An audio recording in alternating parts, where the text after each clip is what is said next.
compris? Parce que j'ai parfaitement compris ce que la présidente expliquait, à savoir qu'elle était en train de rendre une décision qui était une décision politique.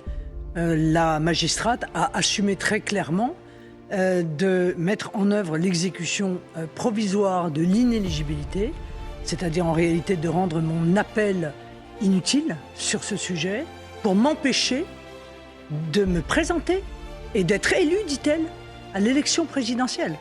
C'est donc une décision politique qui était en train d'être rendue. Il ne m'en fallait pas plus, j'avais compris. Mais en quoi une décision est-elle politique? Elle était... Ce qu'elle fait là, c'est qu'elle dit « Je vais vous rendre inéligible tout de suite et je le fais précisément pour vous empêcher de pouvoir être élu présidente de la République. » Si ça n'est pas une décision politique, je ne sais pas ce que c'est. Et oui, elle a raison.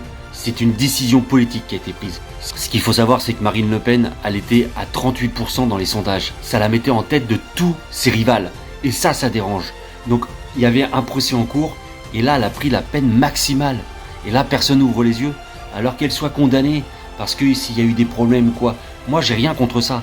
Mais en fait, c'est que c'est toujours le plus. Et c'est surtout la peine d'éligibilité. En fait, là, on est en train de cracher sur plus de 12 millions d'électeurs français qui ont voté pour elle. On vit dans un pays et dans un gouvernement de corrompus.